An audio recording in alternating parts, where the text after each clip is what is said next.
Hey everyone, and welcome back to the Beginner Guitar Academy podcast, the show that helps you learn guitar the right way with structure, support, and all the tips you need to stay motivated and make progress. I'm your host, Paul Andrews, and in this week's episode, I'm diving into a fantastic question that came up from one of our very own members, Steve Chorlton. And Steve asked, when you say A blues, is that a minor blues or is there such a thing as an A major blues? And a couple of days later, David Bentham is another member of Beginner Guitar Academy, asked a very similar question. Now, I should say I'm recording this. I'm making this a video podcast as well. And you check out the recording over at bgapodcast.com/245. That's just numbers 245. Now, this is a great question that Steve and David have asked. And really opens up the doors to understanding the two main types of blues progression, major blues and minor blues, and how each one brings a different feel to your guitar playing. So today we're going to break it all down, and we're going to dive into look at what A blues actually means, how it compares to A minor blues. We're going to go over some common chord progressions. I'll give you a few classic songs so you can go and listen to them and obviously learn them if you're of that level. But before we dive into that though, I do have a little bit of Beginner Guitar Academy news. And the first thing is, last Sunday we did a live Q&A. I've released the recording into the Academy. And you'll find that in the live recording section over on the dashboard and the audio in the member-only podcast as well. Now, last week I released Every Breath You Take by The Police, a great little riff. I've released a capo version of that song this week because the actual version is very stretchy. So the capo makes it a lot easier. And you'll find that in the riff section of that riff, Every Breath You Take. I've just added it to the video from last week. So now that's all the news out of the way. Let's dive into this week's episode. What does A blues usually mean? So when someone says play A blues in A, what they almost always mean is play a 12-bar blues progression in the key of A. And that usually means using dominant 7 chords. Again, usually, but it does usually mean 7 chords. So that'll be A7, D7, E7. This is a classic structure of what we call a major blues. Now, even though we say major, what makes it unique is it's based around dominant 7 chords, which are neither purely major nor minor. They've got this nice tension in them from this flattened 7th note.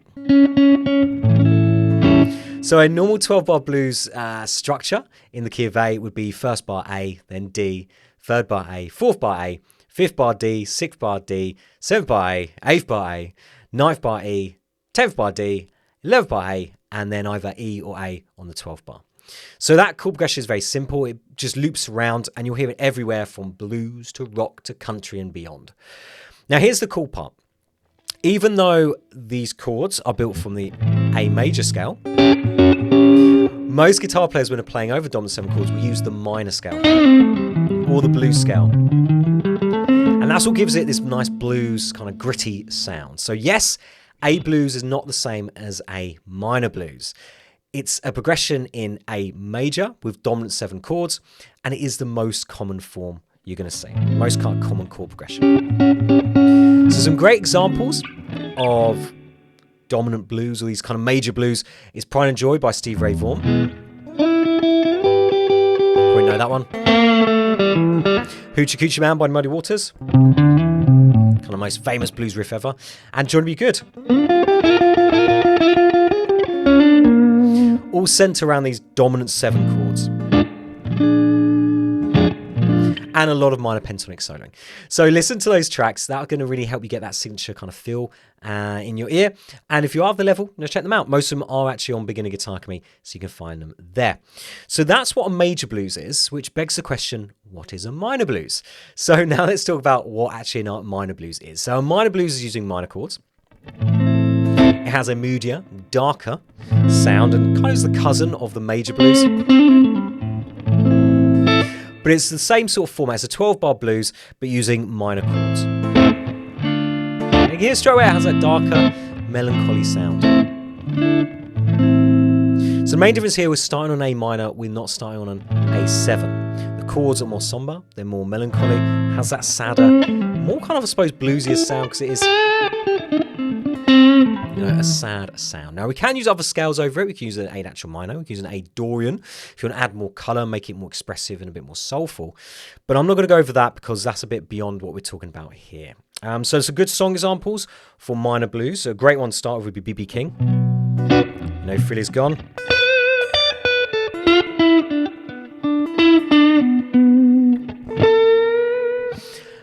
Tin Pan Alley by Stevie Ray Vaughan. That's in key of C.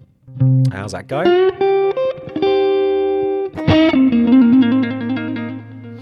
And even so, like Ain't No Sunshine Like Gone. That's a great one for minor as well. So those songs lean a lot more into the darker, slower, more emotional sound. And that's what you're going to get from playing a minor blues. Now, really fun to play over. A great one for really getting this minor pentatonic down, because it tends to be a little bit slower. When you're playing a major blues, it might be a little bit faster. And also you've got to keep up with it. So minor blues will be that little bit slower and say a little bit easier to keep up with. So when we're comparing the two then, major blues using these dominant 7 chords, minor blues using the minor 7 chords. Major blues is upbeat, gritty and kind of fun.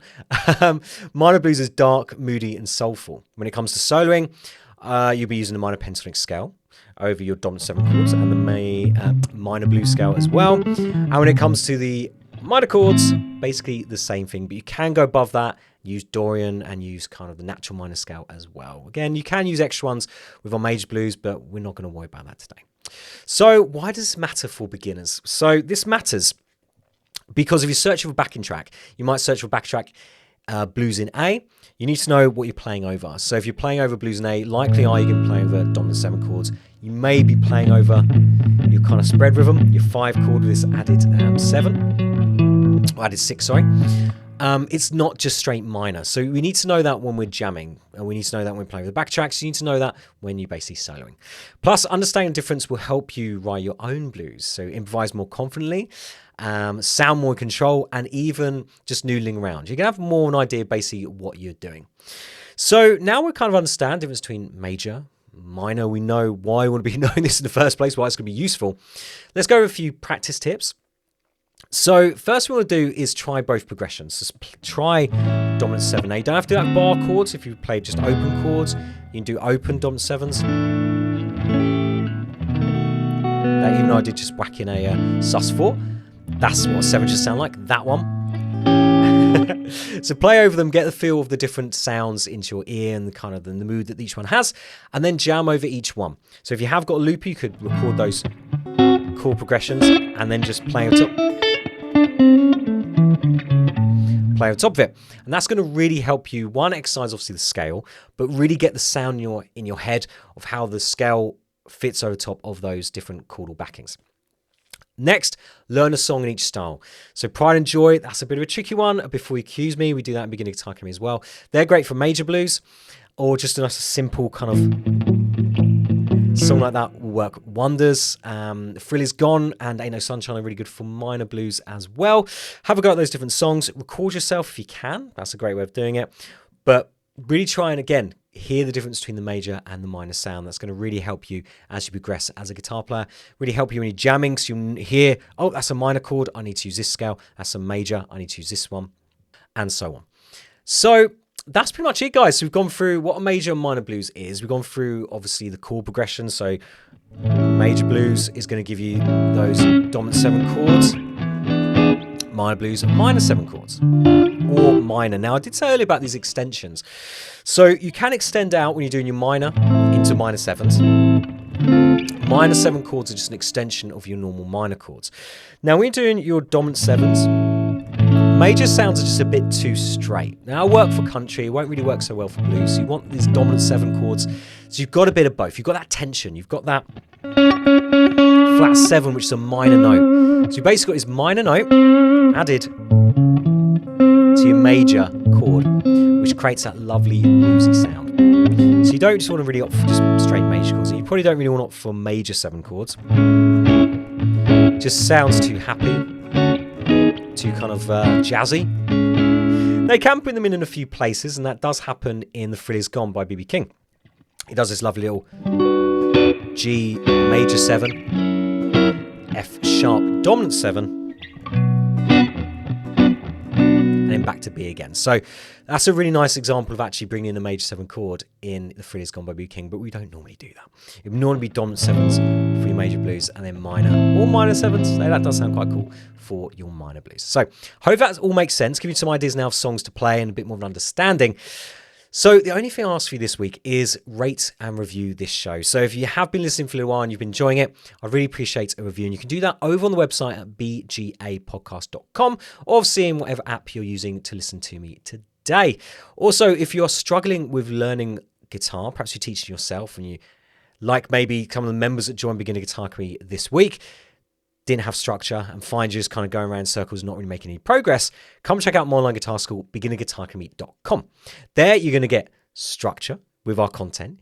You're going to get support with me and coaching whenever you need it. And you're going to find an awesome community with people like David and Steve who asked the question that inspired this week's episode. It's just a really cool place to hang out. And the great thing is you can come check it out, 2-week trial just for $1 over at beginnerguitaracademy.com.